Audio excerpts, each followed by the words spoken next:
everybody. You are here for an episode of Fear the Walking Biters. This is Diane, your 40-something who is a little sunburnt, very jet-lagged, and has ankles that look like waterlogged zombies. Wah, wah, wah. Poor me. I just came back from a week in Hawaii. Oh, wah, wah, wah. As always, this is your zombified 30-something Brian. When you were on the plane, did you think about 462? I did. I actually had my knitting needles in my bag for the trip over and the trip back, but, unfortunately, I didn't have to use them. That is good to hear. I actually had several pairs, so I was well equipped. Yeah, so, all right. You missed my solo adventure of me talking to myself for 25 minutes. I'm glad everybody stuck through and actually somewhat enjoyed it, I guess. I don't know what the hell got into a bunch of people, but people were supportive of me and my solo endeavor, so that was pretty cool. I checked the Facebook page. There were people who were really down with it, so that's cool. Yeah, blew me away. Well, so let's rate it right off. What do you think it was this week? It was 3 severed life rafts out of 5. You and I are right on. So mine was 3 severed hands in the water intake out of 5. Yeah, it was just a little, I think we're all still kind of waiting for that big breakout episode. Yeah. For that one where you go, holy smokes, yes. I mean, there was definitely some cool stuff in this episode, which we'll get into. But by the end of this episode, I was like, please kill somebody in the last 5 minutes. Please kill somebody. Yeah, I'm waiting for a big emotional event. Yeah. I'm also waiting for a big physical event. That stuff's got to come into play here, too, at some point. Yeah, totally. I mean, the zombies coming over the crest of the beach, that was good. That was a good start, but I think it could have gone on from there.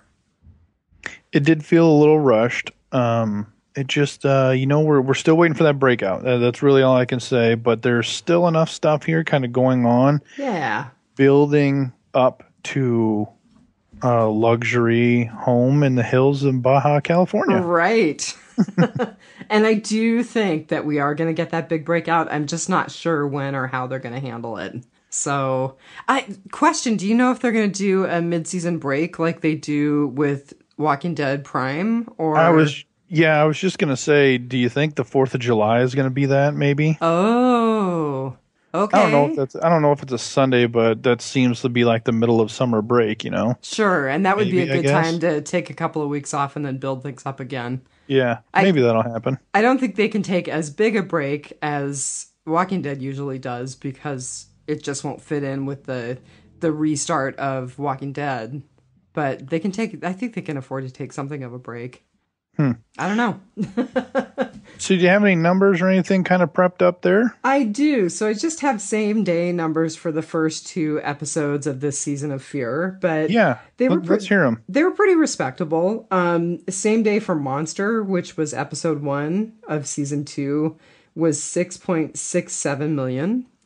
So I'm sure it got better in the Live Plus 3 or Live Plus 7. And then We All Fall Down, which was last week, 5.58 million. So it did lose some viewership. I think it's still working on finding its footing, and I think we see that reflected in the numbers. But all in all, still pretty respectable numbers. Yeah, I'd be happy if we had 5 million downloads. Step it up, guys. Come on. Oh, that's funny. Let's see. And I had to do a little digging to see who the author and the director were because it just wasn't readily available. But the author was a guy named Alan Page, and he also produced Monster and We All Fall Down.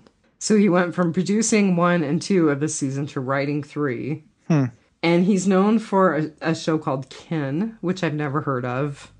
And nope. He's known for what looks to me like a Latin broadcast. I couldn't find out a whole lot about it, and I don't speak Spanish, unfortunately, but it was called XY La Revista. So yep. If anybody's got info about Alan Page or those shows, I'd be interested to hear. And then our director was a guy named Stefan Schwartz. He directed The Good Man, which was the last episode of last season, which I thought was a really good episode. And Yes. he's known for The Americans and for Black Sails, and I've heard great things about both of those shows. I have not watched or seen any of those things in any way, shape, or form. I haven't either. I want to say that Jesse Jackson, who does the Bruce Springsteen Set Listing Bruce podcast for Southgate, is either starting at or looking at starting a podcast for The Americans, but I haven't watched it yet. All right. So our title was cool, and our title is heavy with symbolism, so I'll be interested to see what you think. And I'm not sure if I'm saying it right. It was Ouroboros? Yeah, Ouroboros. So, something like that in a way, shape, or form. And it's the traditional symbol of the snake eating its own tail. Right. So what goes around comes around. Mm-hmm. You know, that's really the whole, call it karma, call it whatever. But what goes around comes around. He who eats the tail. So I kind of struggled to really put my finger on it and say, this is what this means. This is why they titled it like this. Except that it's the whole cycle of the living to the dead and hope and then falling apart again and then hope and then falling apart again. And then all really comes down to the final axe chop of Strand. Right. Boom, cutting the life raft, because they just keep kind of going around in this circle of, the boat's moving, now the boat's stopped, and now the boat's moving again at the end of the episode. So that's kind of a circle there. But it's more so, I think, to deal with, people and that karma thing where, Strand was kind of seen as in control and being secretive, but then everything kind of gets broken apart, and now everyone's talking about his plan. And I think him pacing up in his cabin wasn't about, do I want to keep these people, don't I? I think it was more focused on he's realizing he's losing control of the boat. So him cutting that rope was his statement of saying, I'm still in charge. Yeah, he was reasserting control. Yeah, absolutely. So, I think you're right. I think it has a lot to do with the cyclical nature of that symbol, and it is about patterns repeating. Another thing that was kind of interesting that really hit it for me, do you remember Nick's line where he says in response to Madison, things will never clear? Because she says, when we get things cleared up and blah, blah, blah, this is toward the end. And he just looks at her and says, things will never clear. Yeah. And I thought, that has to do with kind of the infinity, the eternity of this new reality. And so that was kind of where that really hit for me. Yeah, and ultimately that's what it is this is never going away. This is the way the world is now. And, you can even think of that the walkers are kind of that symbol. Absolutely. Of, we're human, we're there, and then the walkers are eating ourselves, and then kind of goes. But anyways. So a couple more meanings, and I think you just hit right on another one, talking about the walkers, eternal return. So I was thinking, that's exactly what they're doing in coming back as walkers. It's kind of that theme of eternal return. And then one of the meanings was something that is constantly recreating itself. And I think that we see that, not just in the world kind of becoming a different world and a new world with the outbreak, but the group constantly has to recreate itself to survive. Yeah, someone's got to step up here and really make that proclamation. And I think that's where Strand keeps coming back into play here again. I think so too. You and I talked a little bit before we started recording about your episode, because I haven't had a chance to listen to it yet. And I think you're right. I think we're going to find out that Strand is more complex and much more of a good guy than anybody really thinks he is right now. Yeah, and good guy in the sense that he has something there for him, and he's, we'll talk about it later, but I think I have my bold prediction on what we're going to find out. Yeah, I like your bold prediction, so I'm going to be really interested in looking at people's feedback on that. The other thing is, just really quickly, so the featured actor of the week, I chose Michelle Ng, who played Alex. And I said to you before we started recording, okay, WTF, man, why are people calling her Charlie? So tell the listeners what you told me, because I felt really stupid. Sure. So if you go out on IMDb and anything like that, so when I go out there, it's what I use to make sure I get everyone's names right, the character list. You start to see that they kept calling her Charlie. Charlie, Charlie, Charlie. Well, that's kind of code name for when she was going to arrive. Her name is Alex. That's what they call her in the show. But on The Talking Dead, she was even, when 462 was filming, it was called Rhino. That was what it was referred to. Oh, yeah. That's cool. So everything was kind of shrouded in secrecy because they didn't want you to know who was going to make it. They didn't want you to know who was going to be appearing. They didn't want any of the stuff to leak. So they just codenamed everything. And if you kind of go out there, you can see which websites or what reporters weren't aware of that. And judging by some of the reviews, I can completely tell that some places aren't even watching the show and they're writing a review for the program. Because one thing that I consider a valid source referred to her as Charlie all the way through. And if you watch the episode, yeah. Yeah, and if you watch the episode, they clearly, one of my first points is they say her name in the cold open in the raft. They say her name about 12 times in those 2.5 minutes. And we hear her name right up to the end of the episode. Yeah, so it was just kind of, wow, people aren't even reviewing it. So everyone find comfort in the fact that we are doing our best to provide you with up-to-date and accurate information, and we actually watch the program before we talk about it. Exactly. So Alex is played by an actress named Michelle Ang, and I did not know until I saw her on The Talking Dead tonight that she is also from New Zealand. Yeah, 2 Kiwis now. Yeah. And we'll talk about Cliff Curtis at some point, too, because he's pretty interesting. But anyway, so she was born in October 1983 in Christchurch, New Zealand. She's actually a really well-known actress in Australia, even though we don't have much exposure to her here. And she was on 3 really big TV shows there called Neighbours, Outrageous Fortune, and The Tribe. Now get this. This is really funny. Listen to the description of The Tribe. A group of young adults struggle to survive in a world where all of the adults have been killed by a mysterious virus. That's funny. I know. When I saw that, I thought, okay, that's too classic. She does have one movie that's been released here in the States. She acted in it with Martin Lawrence, who I think is a really funny guy. And it's called Big Mamas. Yeah. But beyond that, there wasn't a whole heck of a lot. So we're seeing some new faces all the way through, which is a pretty cool thing. I mean, I think that we're getting our money's worth in that alone. Sure. So we're going to jump right into this bad boy now, or what? Go for it, man. Let's do it. All right. So I'll lead off here with my epic. And my epic was the crabs eating the walker who was stuck in the mud. That was so good. That was, it was just one of them moments where it's like, that is actually pretty damn cool.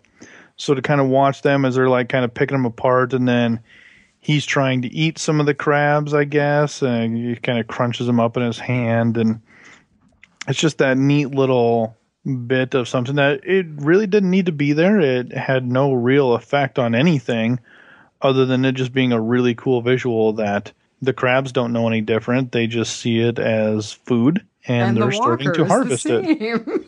Yeah. But think about that in the context of our title. Yeah, that's another true story there. No, I really thought that was great. My husband pointed it out, and I was like, oh my God, those look just like the black crabs that tried to eat me while we were in Hawaii. And I did not have my knitting needles then, so... What's yours? Well, so my epic was actually the whole plane crash set, because I felt like even though we've seen a plane crash impacted by the zombie apocalypse in World War Z, this was really different because we saw it from the ground and we saw them explore it as a whole set. I really liked the moment where we saw the walker in the oxygen mask. That was really cool. And then go ahead. No. And I was just going to say, then when that guy opens his eyes and says, help me, And then Travis ends up having his first kill of a survivor who's going to most likely turn. That was pretty huge. Yeah, so we know The Walking Dead's really good at building sets. Obviously, the prison and the towns and all the stuff they go through, and the caves and all this cool stuff. So to see the plane was really cool. And as Nick kind of walks in there and is looking around, and like if you look, like you can see food trays and stuff. So that was kind of cool. Right.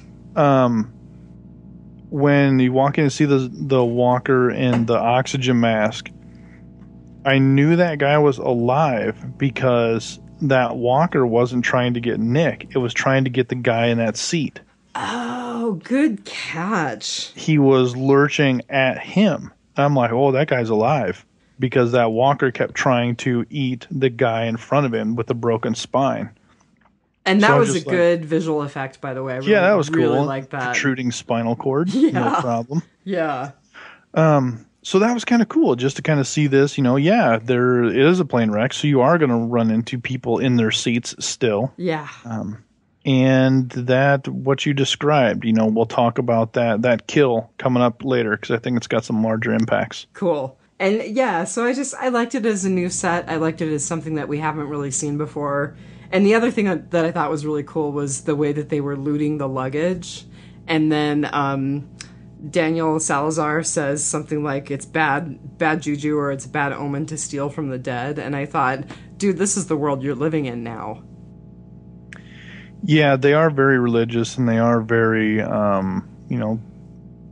they have those traditions, I guess, in stealing from the dead.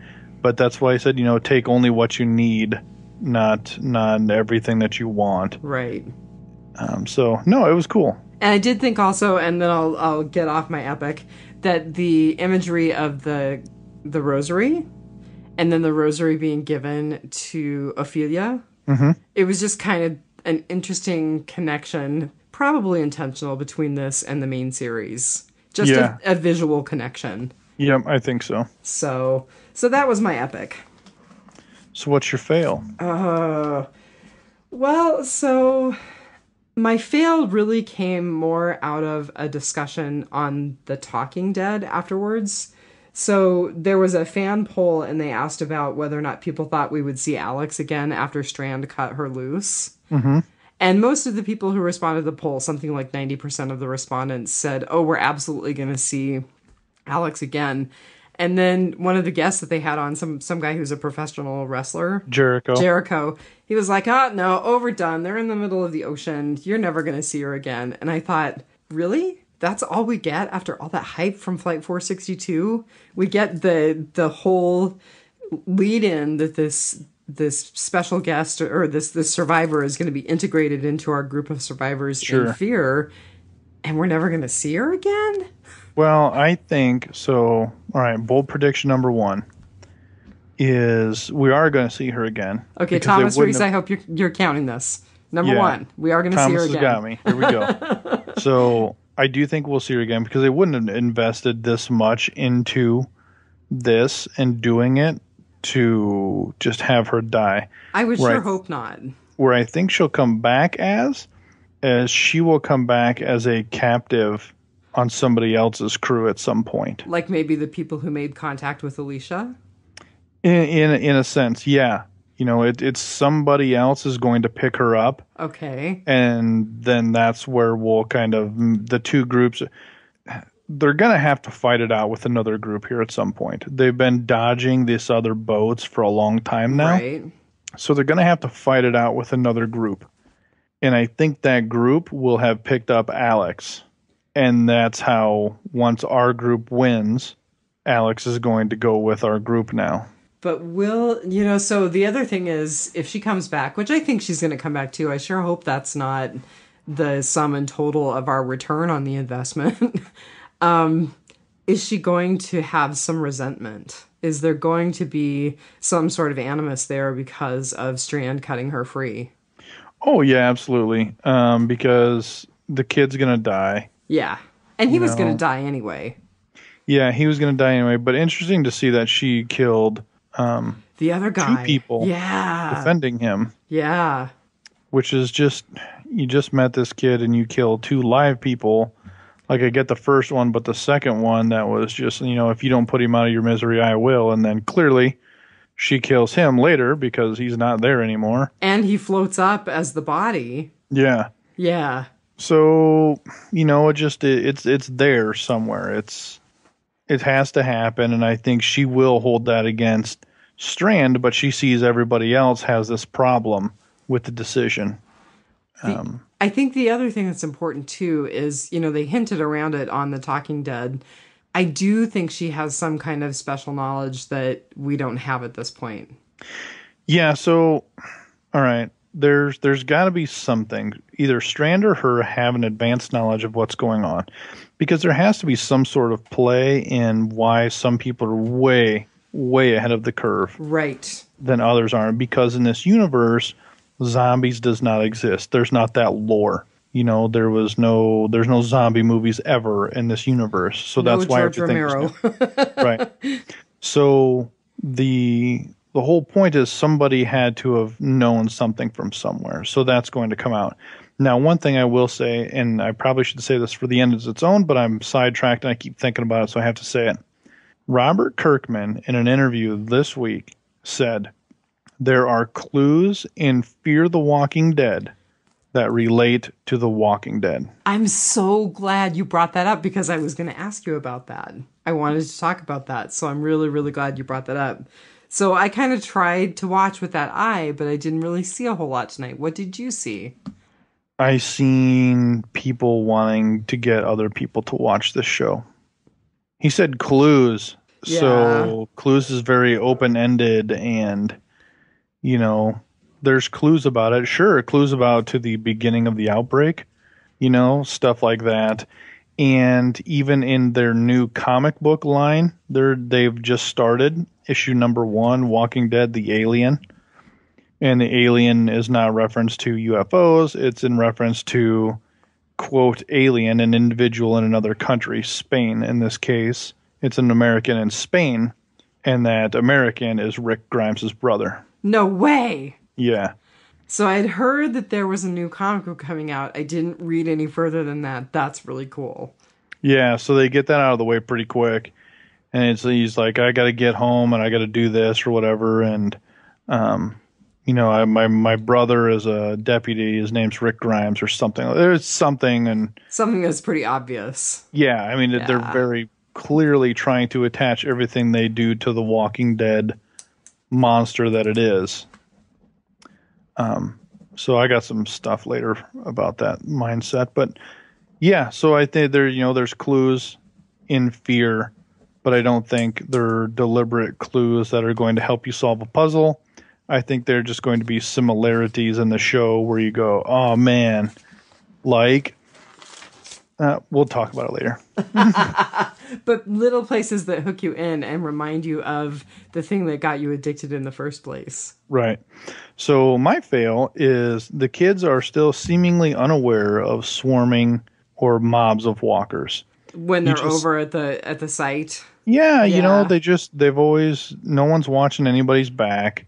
They're really just kind of head down, not really paying attention, not really caring about anything. I do have to... Oh, go ahead. Yeah, it's just kind of frustrating that they're still not aware or aware of their surroundings at this point. So I think the thing that was really interesting about that whole thing is that Nick inadvertently discovered the meat poncho or the blood suit or whatever you want to call it. This was his little nod to Guts, Yeah, so that's, is that the clue to The Walking Dead, I was a little sad that it happened off camera. Mm-hmm. I wanted, because we see that one fall down in there, so it's kind of like, ooh. This is going to get gruesome really fast. Yeah, how did he do it or what happened? But you know what? It's nice that he found that out. Well, and I really felt like we saw him notice that. I'm not entirely sure we saw anyone else notice that. I'm sure they'll talk about it later. Okay. They'll start sharing information. It'll be interesting to see how it comes about. So my epic fail is Madison. I really, really dislike her. Like, really dislike her character. She is my Lori. I was just thinking that. Yeah. Just the whole, she's barking orders. She's clearly the female lead in this show. Totally understand. But she is barking orders, and it's a hysterical barking orders. Like when they're out on the boat and they see Daniel and Alex coming over, she's like, hey, wait, come back here. She's like yelling to them, and it's just like, you're an idiot. Nobody can hear you. So, yes, I get it. Heat of the moment, you're going to yell just because, but we got to go now. And it's just like, shut up. Like, the boat's not even fixed yet, and you're telling them we have to go now. Like, just stop it. So she's really becoming very, she just thinks she's the most important. She thinks she's the smartest, and she thinks she's making the decisions. And that really goes back to Strand cutting the rope on that safety boat, because he realizes that these people are getting too brave. When she goes in there to talk to Strand about Mexico and, you weren't going to tell anybody and we were just going to do this, and, who do you think you are, and we got to trust each other. And he's like, excuse me? Like, I have literally saved your guys' life and done all of this for you. And you have all of this, and still you guys are going behind my back and doing all this stuff and making demands of me. Yet I've brought you along this whole time. Mm-hmm. I could have dropped you off. I could have killed you all. So she is really just a pain in my ass right now. Well, we kind of hit on the same epic fail, because there were two things about Madison that really bothered me in this episode. First was just the way that we're watching her relationship with Travis deteriorate. And, I understand that relationships can really suffer when you're having significant stress. But, we have this moment where I'm almost thinking at the beginning, okay, they're going to have some repair in their relationship. They're going to start understanding each other again. And then, blam, it's gone. And I just don't see the relationship there that I would expect between a couple that A, was going to get married, and B, is trying to survive together. Well, I think that relationship went downhill when the ex-wife was back into the picture. Not that it's a bad thing, but with the whole her saving and her contributing and really setting her relationship aside. Yeah. Whereas Madison still wasn't. Madison was still doing that protective, I'm the new wife, you're the ex-wife stance in it, where she was not. She was just like, we're here, this is the situation, I'm a nurse, I'm going to help everybody. And all the way through to then Travis having to kill her. I think that was his emotional disconnect of nothing really matters. No relationship matters at this point. I just need to protect my son. Interesting. And, while you say that, I think back on Liza, and she was one of the truly likable characters in the first season. Mm-hmm. So, and her death was noble. She knew that she needed to die so that she didn't hurt anybody. So we'll see how that kind of works out. So my other thing about Madison was I feel like I'm just feeling a little manipulated, that I'm being forced to believe that there is this huge conflict building between her and Strand, because I think, and maybe I'm wrong, but I think that you would be a little more grateful and a little more open to the person who took you on his boat and who saved your life and saved your family. And I agree. I don't like the way that she is pushing at him. I mean, I'm not saying this in a feminist way or a patriarchal way or anything like that. It's not man versus woman. It's the fact that these two people have been set up in opposition to each other. And yeah, I'm just not crazy about that. Right off the start. Yeah. In her last comment, and this is just me, when she tells Strand, if I even think you're up to something, I will throw you over. And she's like, I would kill you right now. And someone like Strand actually would. So, you sniff that? I do. I smell it. I gotta say one more thing about Madison, though, because Oh, I'm just okay. bitchy tonight. Oops. I think that she also doesn't get to play Mother of the Year with how screwed up her kids are. No, not at all. She's a wreck herself. Yeah. Okay, now I'm smelling something that sounds it's Okay. kind of salty, it's crackling like Yeah. seaweed, but it's not quite. So now while we're on the Strand gig here, I want to keep talking about this. Okay, go for it. So he keeps calling on that sat phone, the satellite phone, and he is concerned. His growing concern, where he was more or less having a leisurely conversation in the old cafe last week on the island, and now you can see that his tensions are rising. His frustration is rising. His anger is rising. And he's becoming very short-tempered. Not necessarily at everybody else, but at the situation that he knows he's missing some sort of window of opportunity. And I strongly believe that is his wife or his son/daughter. I definitely believe where your Strand is trying to save some family member and get there to help them. And that's kind of back to my Strand as a good guy theory, but it's just more solidified now that you can see him losing his cool and he's scared of what's being said on the other side of that phone that we can't hear. So I am so glad that you said that, because throughout my notes, I kept writing, who is Strand trying to reach? What has got him so upset? What has got him so on edge? And that makes sense to me as an explanation. So do you think there's a big house in the hills, a big drug dealer compound, drug lord compound up in the hills? Well, so the thing that I wrote along with who is he trying to reach is I was like, this has got to be about drugs or money. And so those were definitely my first thoughts, but that's in keeping with the Strand is a bad guy. Strand is truly one of the worst that we're going to run into. Strand is the governor, whatever. But I think when you put the overlay of potentially he's got family or a significant other that he's trying to take care of, it almost doesn't matter if those other two things are involved. Yeah, and at this point you're like, wow, I'm glad we ran into a drug kingpin. Right, because he's got the resources we need. He's got all the cool stuff. Yeah.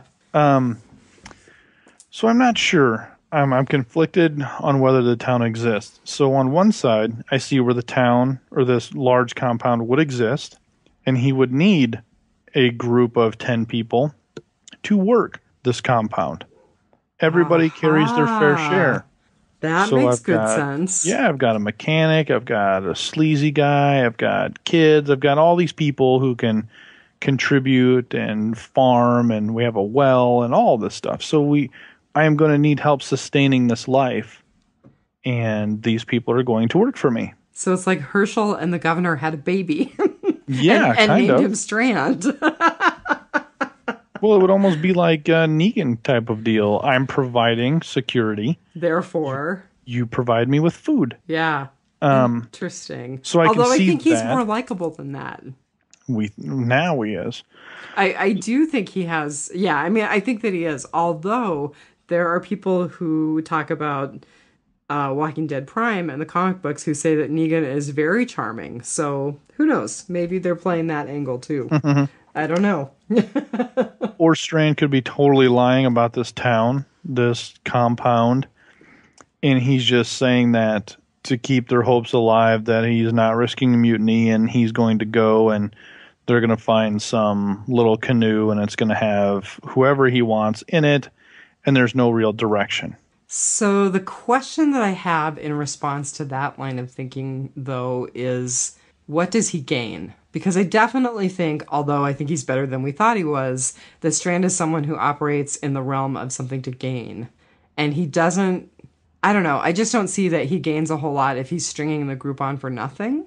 Right. I think that he stands to gain a whole heck of a lot if he's stringing the group on the way that you were first talking about. Yes, there is this safe place, and yes, we can secure it and make it productive for all of us. I think it's more so the first, that there is a place, but when we get to that place, it's probably not going to last or it's going to be overrun. Yeah. because they get there and that's it. Series is over. They found this sweet compound and now they live forever. Yeah, we thought that with the prison and the farm too, and that didn't happen. So I mean, it's Strand's cool. There's lots of things at play, but ultimately it's all going to be for nothing, just because it's not going to work out that way, and we know it's not. So what do you got?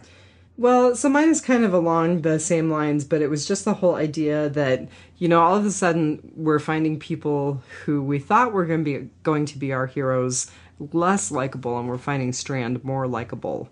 Like, I was very excited about Ruben Blades and the whole character of Salazar last season, and I find that right now I'm not as excited about him. I thought he was a really good guy, and now I'm kind of thinking he's not so good, Yeah.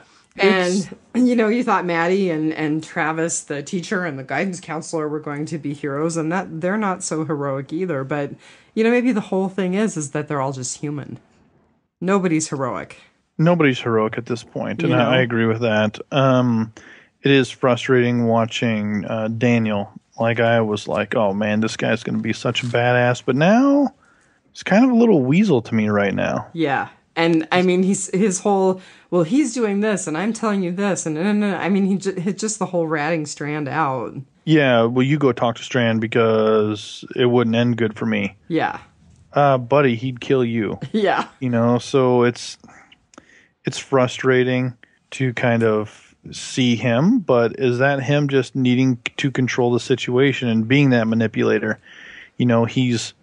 He's forcing that conflict between Madison and Strand, not himself and Strand. And maybe that's all part of it too. You just suddenly hit on something else for me. Maybe we're just seeing everybody angle for power right now, and they're all a little unappealing because of the ways that they're angling for power differently. Yeah, I would be doing the exact same thing because that's who I am. I'm not a follower. I would have some sort of control of that situation in some way, shape, or form. That's me. That's who I am. That's what I have to be and do. And I couldn't just accept everything that we're just going to go and do. It just wouldn't work for me. I'm not sure who I would be. I think I would be the person going, "Get those black crabs off of me." That's funny. I mean, I'd like to think that I would be tough and that I would be a survivor, but I don't know, honestly. And definitely less so in the world of fear, because it's all still very chaotic and you don't know who you can trust, as opposed to the world of Walking Dead Prime, which always, people were bad. Like, Shane was bad and the governor was bad, but you always kind of knew that there was this core that was going to take care of each other. Mm-hmm. And I just don't feel that in this group yet. So let's talk about Chris. Yeah. So the actor was on Talking Dead. He also said that he felt like the first human kill was significant. So go for it. Tell me what you got. Well, the whole reason he went was to kill some walkers. So clearly this is his emotional release and how he copes with the feelings that he has. Right. He did reveal on the Talking Dead that, Chris is dealing with these emotions. He wants to tell his dad, but he can't tell his dad because of the things he's doing. So this is kind of his therapy as he goes, and he was enjoying killing last week, through the fence. Right. And that's why he was going to do it again, because he wanted to go kill and feel that rush and get that out of his system, and then he would go back and be okay. And because nobody was around, nobody was watching him, so he wanted it. And then he ultimately wound up having to kill a person. A living person. Which I don't think was going to mess him up too bad until he hit the guy twice, and then the guy just, looked at him, and, he couldn't even talk, he just looked at him. And then, you seen him panic, and then he just started clubbing the hell out of him. So I think that's the moment where it's really going to affect him, but affect him in a good sense for us, because he is now going to be the one to push that line of morals and values quicker. Right. Him and Alex. Then I always kind of thought it was going to be Nick. I thought Nick was going to be that guy. But, it's not even Strand at this point. Strand hasn't killed anybody. You know what I thought about Nick tonight? I thought, and again, this comes from him kind of dismissively saying to his mom, it never gets clearer. But I thought this is kind of the world of the drug addict. This is perfect for him. This is kind of that endless walking nightmare. Oh, yeah, absolutely. And then I thought about Daryl, and I was like, this is the world where Daryl became somebody significant. So just kind of an interesting parallel there.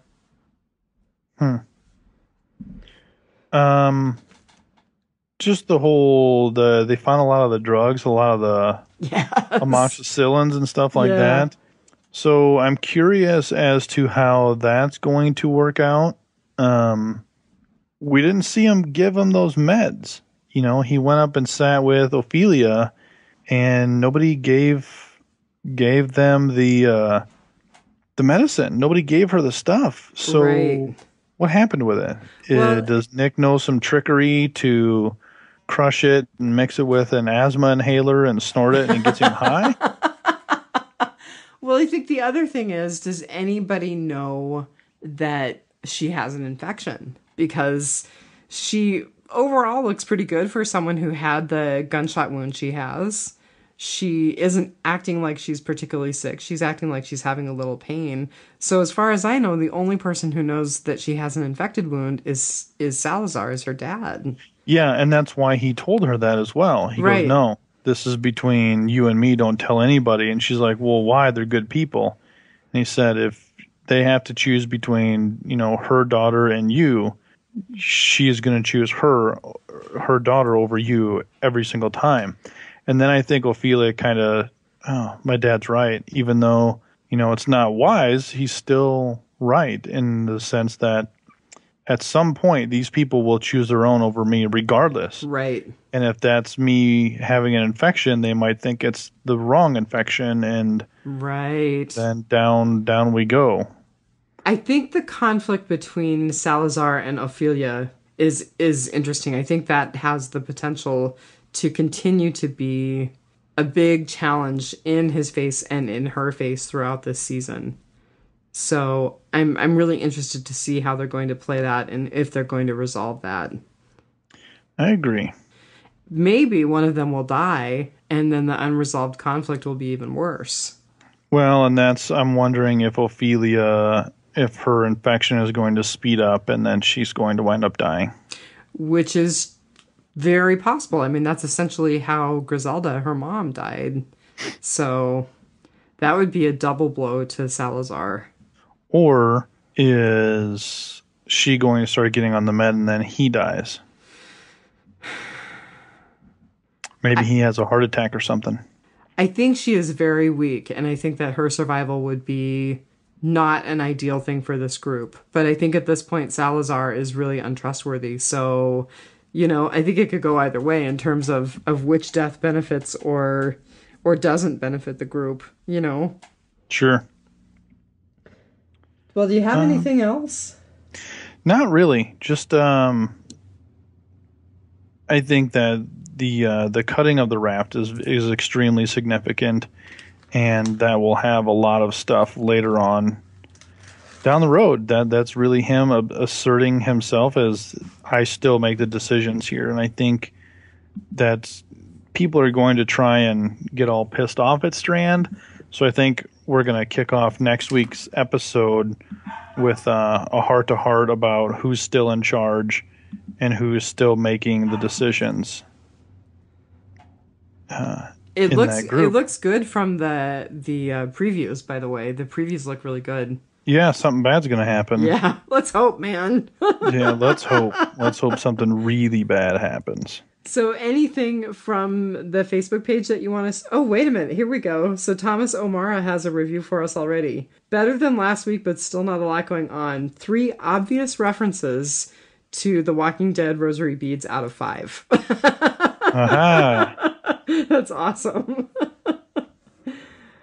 As always, if you're having a little trouble staying with us here through this, reach out. Let's talk through it. We can really get together and really kind of figure out why we like this, why we hate it, anything kind of like that, So there's lots of opportunities here to discuss this this program.